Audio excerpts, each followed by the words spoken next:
Hello my friends, Jerry Rosa here in the Rosa String Works workshop. Getting ready to start a new project, and boy do I have my work cut out for me on this one. I've been there and done this before, but it doesn't get any easier.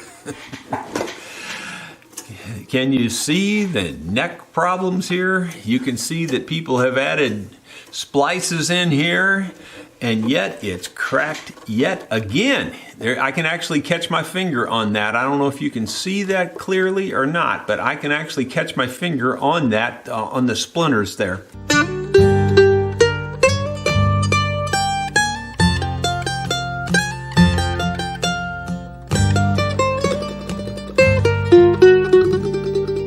So what kind of mandolin is this? Well, this is a handmade mandolin by, looks like J. Ford.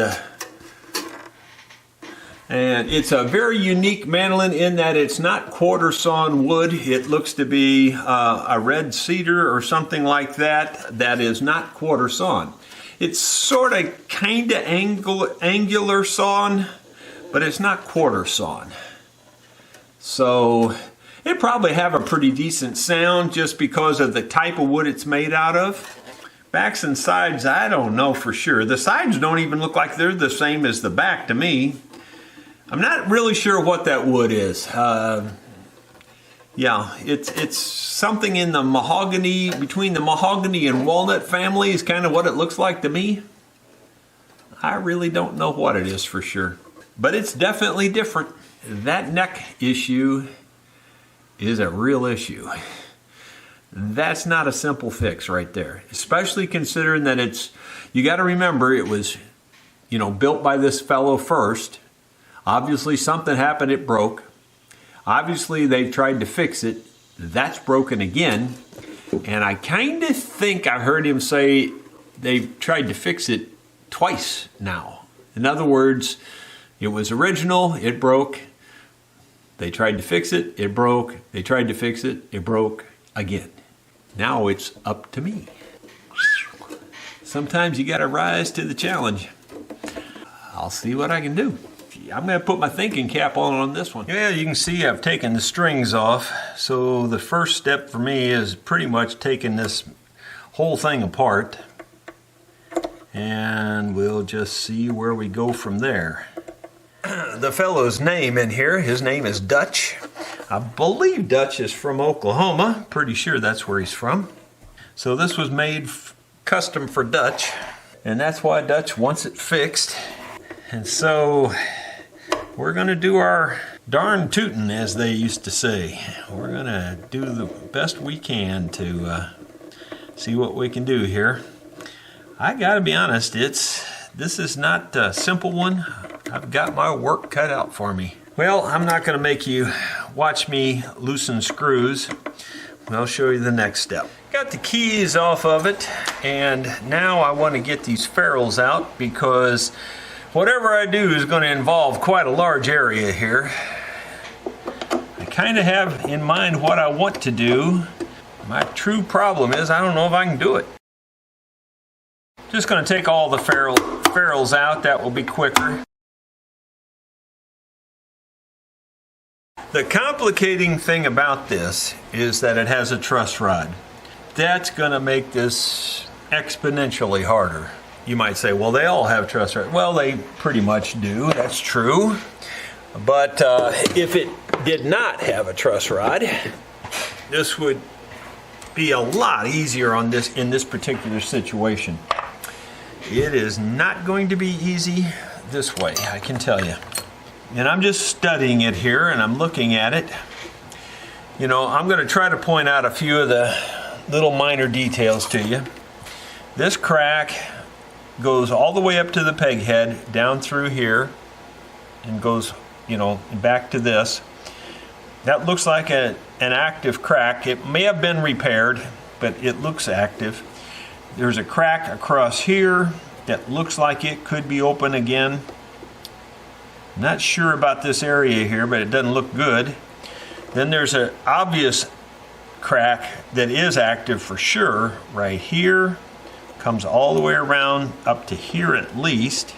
I don't really know if there's more than that or not, but So basically what we're saying is this whole area right here is just messed up. And I think you'll be throwing good money after bad to just concentrate right here.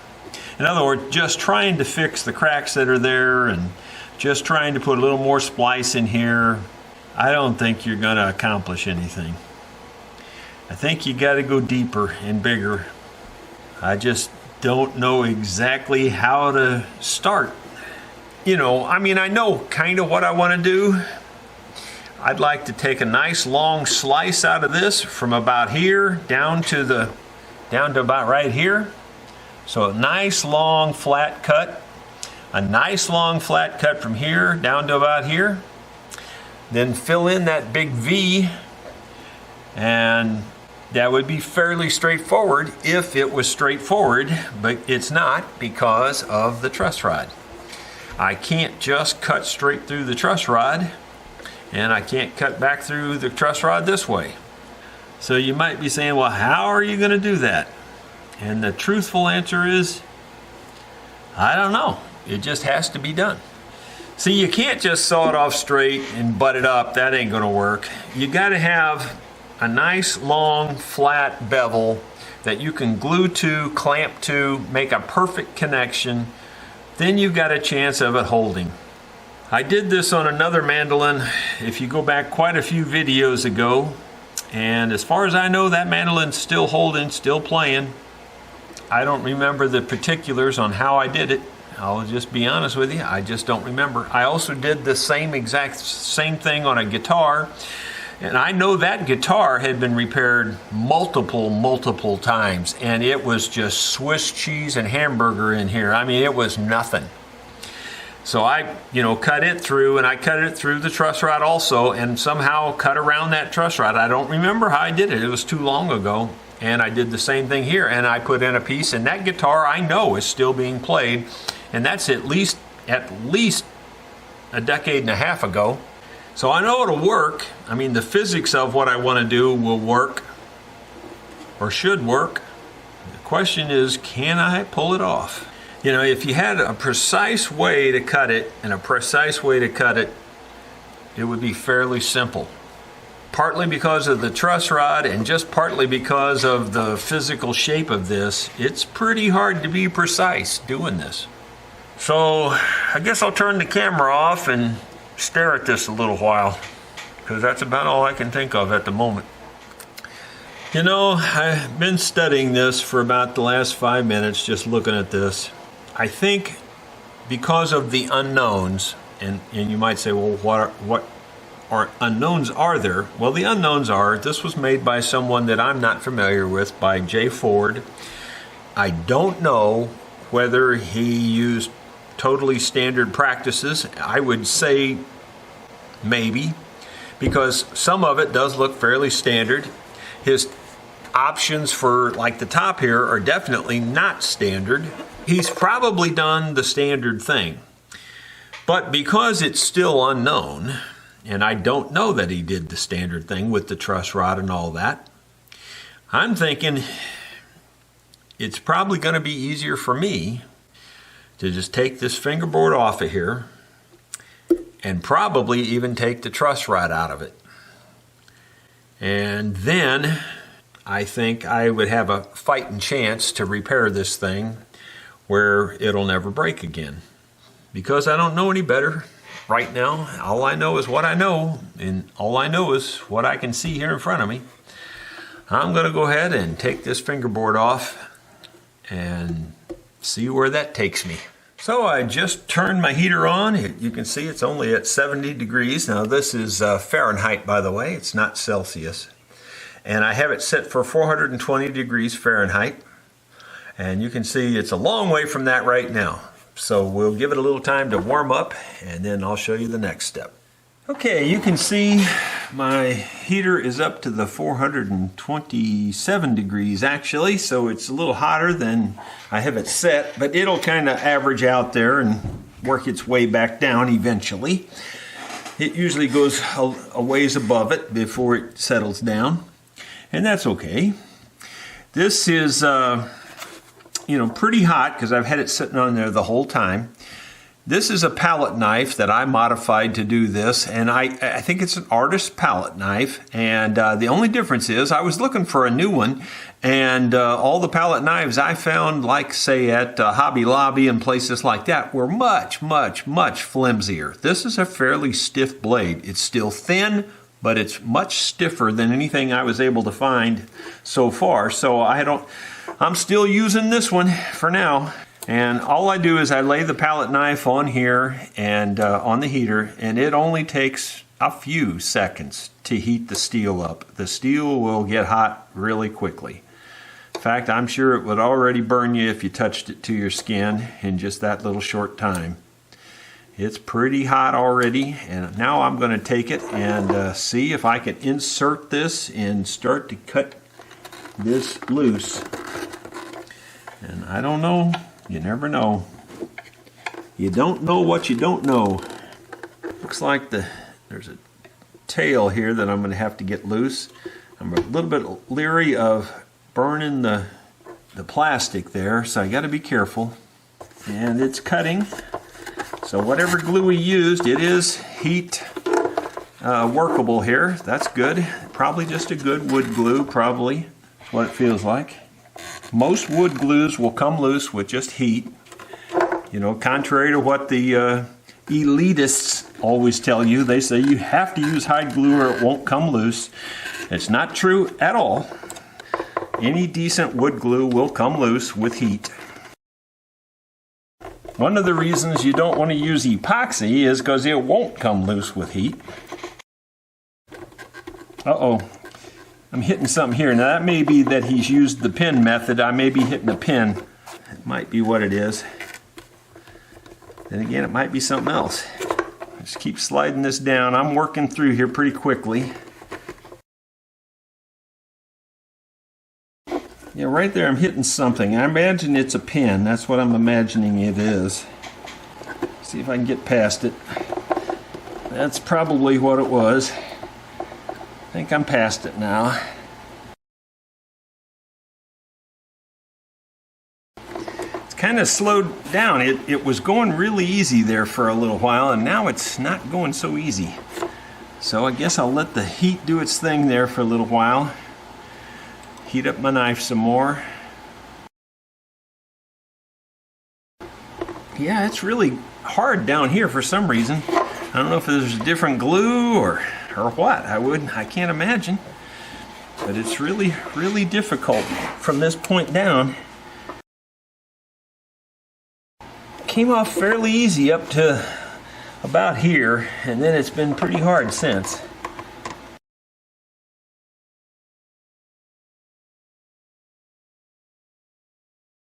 Let that sit there for a second. And get this spatula thing and just use that to keep the gap there where I can get my tool in there easier. There we go. There we go. We're starting to make some progress now. That's working. Can't keep that up there. I'm gonna burn my carpet. Just need one more hand. If I had one more hand, this would be a piece of cake. Oh my gosh, it would just be so easy if it would just be simple. You can't keep it still, and I got to keep the heat on there or it won't stay hot enough to get it loose.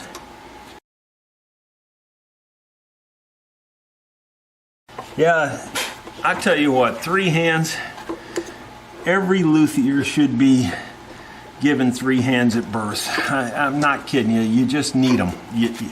I can't even tell you how often you need 3 hands. It's just unbelievable. So I'll just set that there and see if I can get this to do its thing here. Oh, I'm hitting that other little nail, I think. There it is. Yep, see, I was right about that. He's got the spikes in there.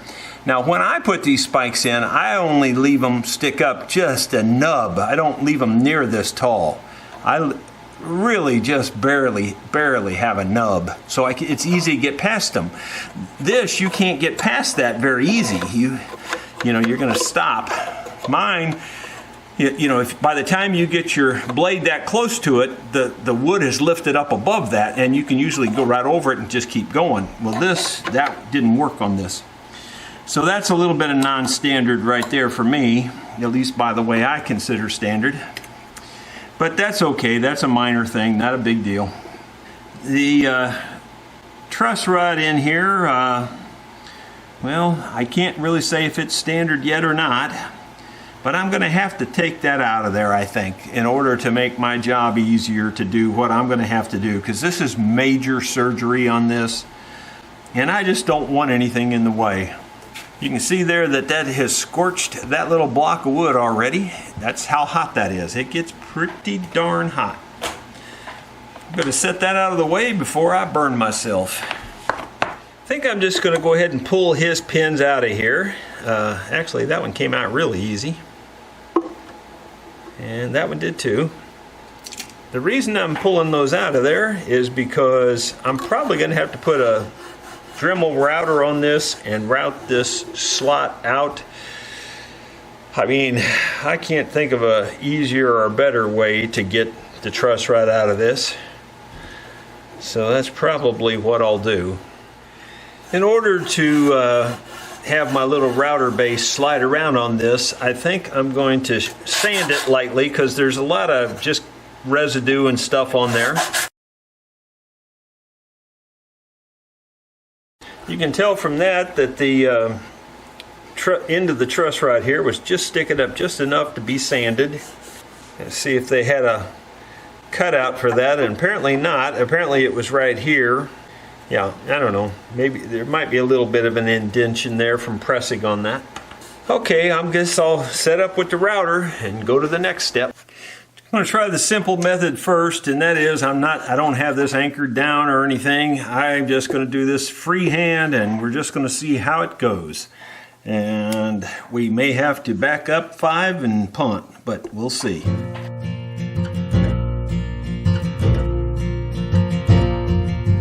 Cut me. His song got under my skin. He held me. He knew me over again. He moved me. He knew that he had. How can I find words for that? Well, that's pass number 1. I'm going to clean that up with the vacuum here, and then we'll see what we've got. Okay, I've got it cleaned up now. I didn't try to get right to the edges because you're just asking for trouble when you do that. So I cleaned that up with a chisel.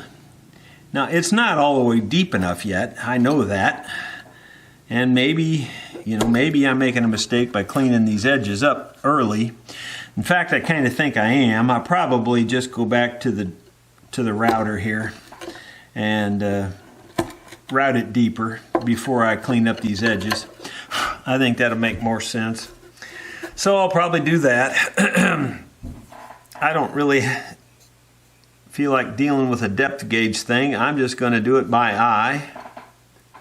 That's probably close to twice as deep.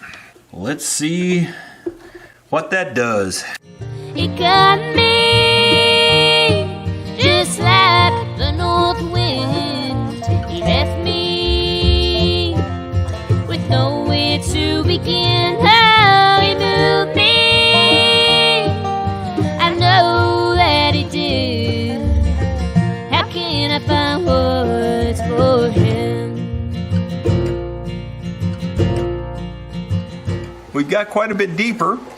We still don't have metal showing yet. I'm not sure exactly how much deeper we're going to have to go. And all I know is I'm just going to drop it down a little bit more and see what happens.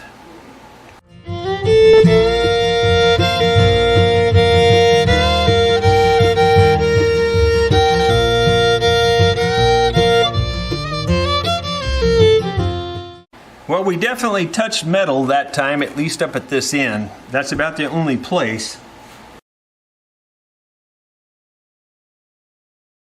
I think we're close enough that we might be able to do it by hand now.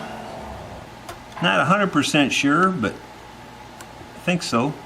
And what I can do with this blade is to keep from hitting the metal is I keep the bevel pointed at the metal, and then the sharp edge will go in between the metal and the wood, I think. So I shouldn't dull my chisel if I am careful. So much of this kind of work is technique. It's the using the tool properly, finding a way to control the tool.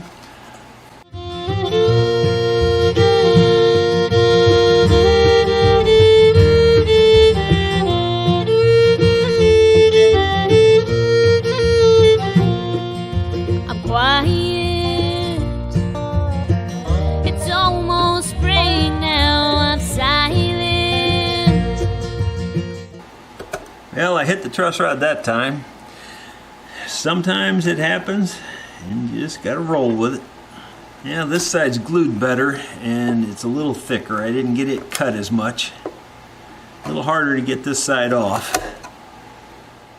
I think I'm gonna just put the router in there and cut this side some more, because I can see it better from this side now that I've got it turned around. I'll get to summer somehow. He moved me. He knew that he had. How can I find words for that? Now we'll see if we can cut the rest of that out of there. It's a lot thinner now, and it should come out a little bit easier, I think. I do think it's glued better on this side, though, and I think that's the biggest part of my problem. Yeah, other side wasn't glued to the side as well.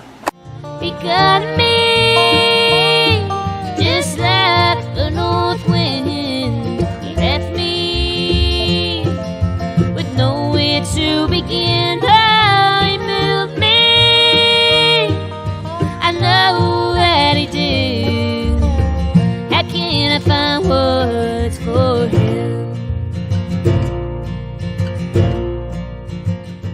For the most part, you can see it's exposed now, so got a little more cleanup and figuring out to do, and I'll get it out of there. One of the issues that is real common with mandolins especially, and even guitars, is getting something on the nut. And see, even as good as small as this is, I can't get that on there. And the next size up is even worse.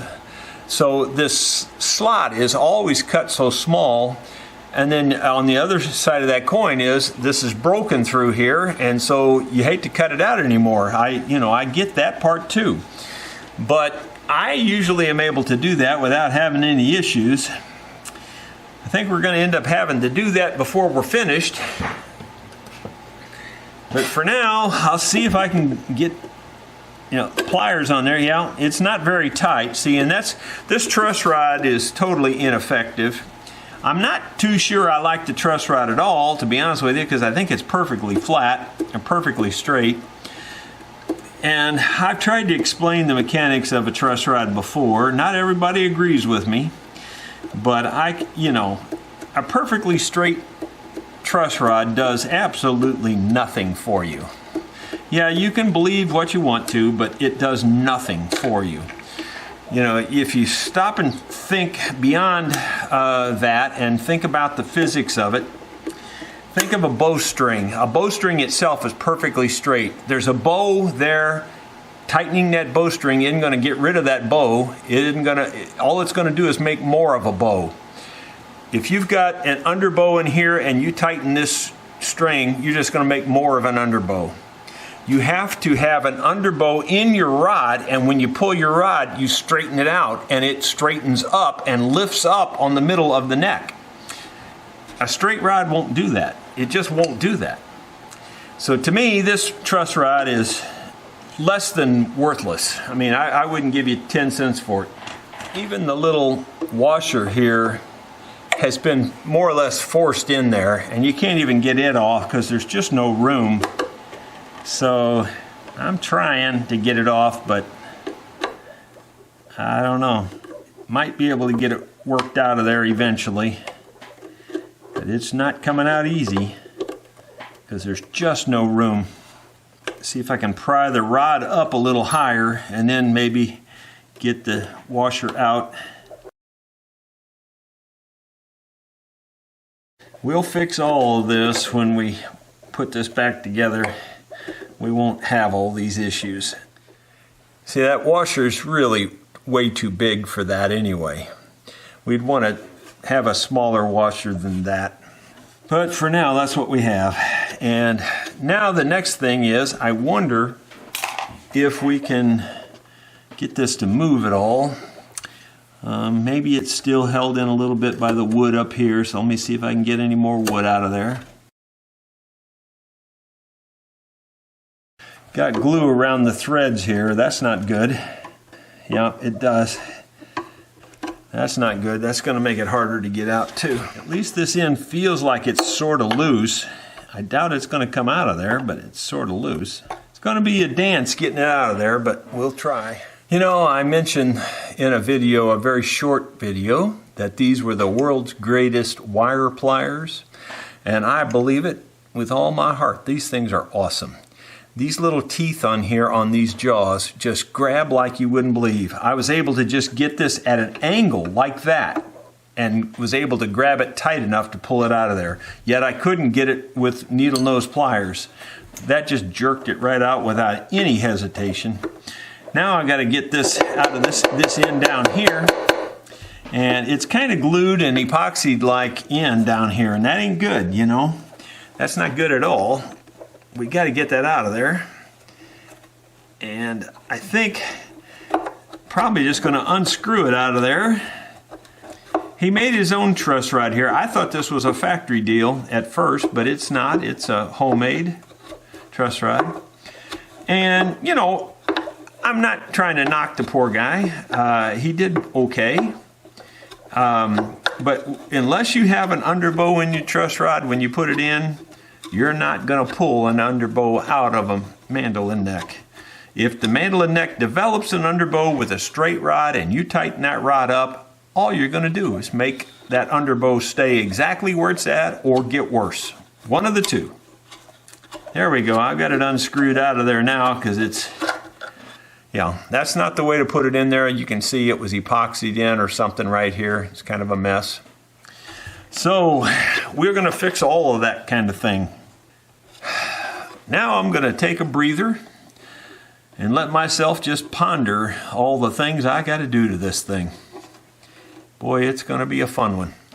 Well, my friends, I took a nice long lunch hour, thinking about this thing quite a bit during that lunch hour. And, you know, not to sound trite, but honestly, sometimes you do your very best work when you're not actually working on an instrument. You know, you think about it, you consider all the things, and you start asking yourself questions like, what's important here, what's important there. I have concluded that there's two main things to consider here. One of them is looks. The other one is strength for the neck. Now, on a scale of 1 to 10, the strength, at least at this point right now, the strength idea is a perfect 10. In other words, we've got to put every resource we've got into making this thing strong. That's what we got to focus on, making it strong. Looks takes a back seat, and at right now at least, it's only a 1 or a 2 on a scale of 1 to 10. I mean, it's a 1 or a 2, if that. Because strength, the looks don't matter at all unless you got the strength. So the strength is a perfect 10. It's where we need to focus our attention. So that's the first item of clarity there. Strength is the only thing that matters. After we make it strong, well then looks will move up on the scale, but only after we make it strong. Looks will then become a 6 or a 7 at that point, assuming we can make it strong. And you can probably tell that looks wasn't the issue when they were trying to fix it before. So that kind of makes sense too. Now, this neck, I'm fairly certain, is mahogany, Well, he's done a little bit of extra fancy carving in the edges here and stuff, which is probably going to go away, and I'm probably not going to worry about that and try to put it back. It's probably just going to go bye-bye. I mean, I could put it back, but, you know, I'm trying to save this customer some money, and I don't think that's that important. What I have to think about now is how can I replace the wood in this area and make this strong? With it being mahogany, I can tell you for sure, and some of you are probably going to argue with me, but mahogany is one of the most brittle, most soft woods there is on the planet, considering that it is considered a hardwood. It's a hardwood, but it's one of the softest hardwoods, one of the most brittle hardwoods there is. It's a contributing factor, and a very significant contributing factor, to all those Gibson, especially the Les Paul guitars that break at the peghead. The fact that they're made out of mahogany is a huge contributing factor to that. Now, there's other factors I already know, you don't have to tell me, that why those break there. It's the grain, the way the grain runs, the way they're cut, the whole bit. But the fact that it's mahogany is a super big part of a contributing factor, because it's an incredibly brittle wood and it's an incredibly soft wood. So this neck is made out of mahogany. That ought to tell you something. This boy ain't planning on using mahogany for fixing this. Yeah, that would make it look the best, but we've already established looks are a 1 or a 2 at most right now. What we're worried about is strength. So I have to think of what's one of the strongest woods, you know, in a short area that's not going to break. I mean, not going to break. Not that it, you know, has a chance of breaking. I mean, what won't break? The only wood I can think of that I have available to me in my shop right now is maple. Maple is crazy strong. It's crazy strong. On a scale of 1 to 100, I would say maple would be in the 90s, you know, and I would say mahogany would be below 10. It would be in the 10 range. I mean, when you compare the two directly, that's how much different I think there is between mahogany and maple. So we're going maple here. Will that look good? Probably not. I don't think I care about that. We'll worry about that part if we're fortunate enough to worry about that part. Now, I've also been thinking, how am I going to cut all this out of here, more or less maintain the integrity of the mandolin, and put it all back, you know, and fill in the hole and all that. So what I think I'm going to do is I'm going to make myself a pattern that kind of follows this line. It follows this line right here. And I need to make me a pattern so that when I start cutting this all up, that I can put it back together and it'll be in this basic line. And maybe I'll have to make a pattern for this side and maybe even one for this side. I think one would probably do me, probably all I need. I'm also going to want to know the exact length, maybe the length of the whole mandolin to here, because when I cut this all apart, it's going to be in 2 pieces probably.